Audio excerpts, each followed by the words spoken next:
Leonardo di Ser Piero da Vinci, April 15, 1452 to 2 May 1519, was an Italian polymath of the High Renaissance who was active as a painter, draftsman, engineer, scientist, theorist, sculptor, and architect.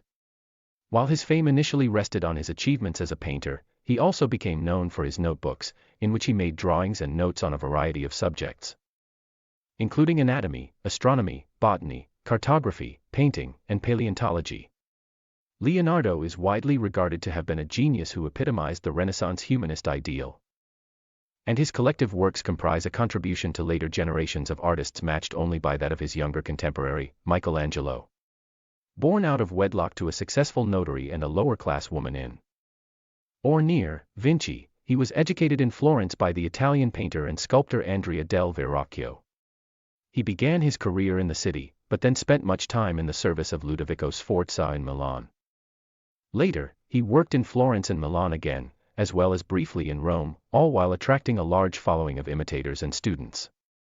Upon the invitation of Francis I, he spent his last 3 years in France, where he died in 1519. Since his death, there has not been a time where his achievements, diverse interests, personal life, and empirical thinking have failed to incite interest and admiration, making him a frequent namesake and subject in culture. Leonardo is identified as one of the greatest painters in the history of art and is often credited as the founder of the High Renaissance. Despite having many lost works and fewer than 25 attributed major works, including numerous unfinished works, he created some of the most influential paintings in Western art. His magnum opus, the Mona Lisa, is his best-known work and often regarded as the world's most famous painting. The Last Supper is the most reproduced religious painting of all time, and his Vitruvian Man drawing is also regarded as a cultural icon. In 2017, Salvator Mundi, attributed in whole or part to Leonardo, was sold at auction for $450.3 million, setting a new record for the most expensive painting ever sold at public auction. Revered for his technological ingenuity, he conceptualized flying machines, a type of armored fighting vehicle, concentrated solar power, a ratio machine that could be used in an adding machine, and the double hull. Relatively few of his designs were constructed or even feasible during his lifetime, as the modern scientific approaches to metallurgy and engineering were only in their infancy during the Renaissance. Some of his smaller inventions, however, entered the world of manufacturing unheralded, such as an automated bobbin winder and a machine for testing the tensile strength of wire. He made substantial discoveries in anatomy, civil engineering, hydrodynamics, geology, optics, and tribology, but he did not publish his findings and they had little to no direct influence on subsequent science. Leonardo died at Clauselus on May 2, 1519 at the age of 67, possibly of a stroke. Francis I had become a close friend. Vasari describes Leonardo as lamenting on his deathbed, full of repentance, that he had offended against God and men by failing to practice his art as he should have done. Vasari states that in his last days, Leonardo sent for a priest to make his confession and to receive the Holy Sacrament.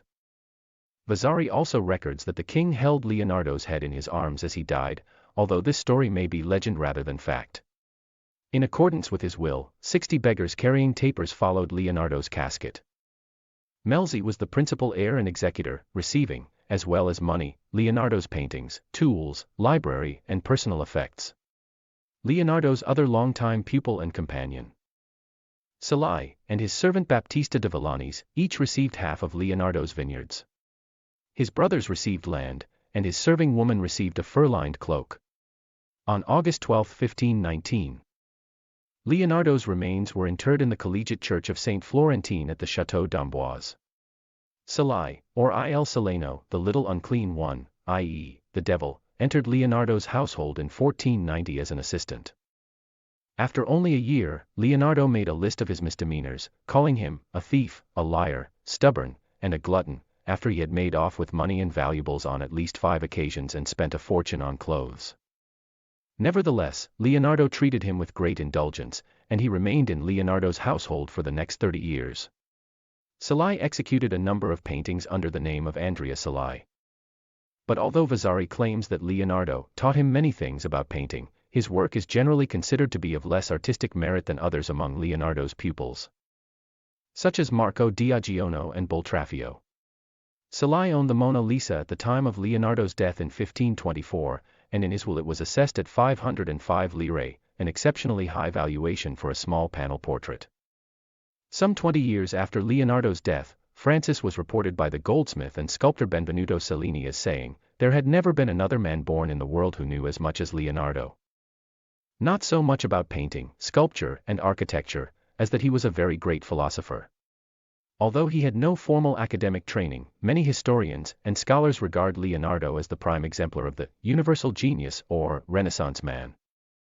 An individual of unquenchable curiosity and feverishly inventive imagination. He is widely considered one of the most diversely talented individuals ever to have lived. According to art historian Helen Gardner, the scope and depth of his interests were without precedent in recorded history, and his mind and personality seemed to us superhuman, while the man himself mysterious and remote. Scholars interpret his view of the world as being based in logic, though the empirical methods he used were unorthodox for his time. Leonardo's fame within his own lifetime was such that the King of France carried him away like a trophy, and was claimed to have supported him in his old age and held him in his arms as he died.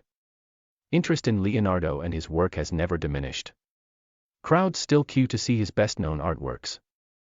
T-shirts still bear his most famous drawing, and writers continue to hail him as a genius while speculating about his private life, as well as about what one so intelligent actually believed in. The continued admiration that Leonardo commanded from painters, critics, and historians is reflected in many other written tributes. Baldassare Castiglione, author of Il Cortegiano the Courtier, wrote in 1528, "Another of the greatest painters in this world looks down on this art in which he is unequaled," while the biographer known as Anonimo Gattiano wrote, circa 1540, "His genius was so rare and universal that it can be said that nature worked a miracle on his behalf." Vasari, in his Lives of the Artists 1568, opens his chapter on Leonardo. 21st century author Walter Isaacson based much of his biography of Leonardo on thousands of notebook entries. Studying the personal notes, sketches, budget notations, and musings of the man whom he considers the greatest of innovators, Isaacson was surprised to discover a fun, joyous side of Leonardo in addition to his limitless curiosity and creative genius. On the 500th anniversary of Leonardo's death, the Louvre in Paris arranged for the largest ever single exhibit of his work, called Leonardo, between November 2019 and February 2020. The exhibit includes over 100 paintings, drawings, and notebooks. 11 of the paintings that Leonardo completed in his lifetime were included. 5 of these are owned by the Louvre. But the Mona Lisa was not included because it is in such great demand among general visitors to the Louvre. It remains on display in its gallery. Vitruvian Man, however, is on display following a legal battle with its owner, the Gallery dell'Accademia in Venice. Salvator Mundi was also not included because its Saudi owner did not agree to lease the work. The Mona Lisa, considered Leonardo's magnum opus, is often regarded as the most famous portrait ever made. The Last Supper is the most reproduced religious painting of all time, and Leonardo's Vitruvian Man drawing is also considered a cultural icon. More than a decade of analysis of Leonardo's genetic genealogy, conducted by Alessandro Vezzosi and Agni Sabato, came to a conclusion in mid-2021. It was determined that the artist has 14 living male relatives. The work could also help determine the authenticity of remains thought to belong to Leonardo.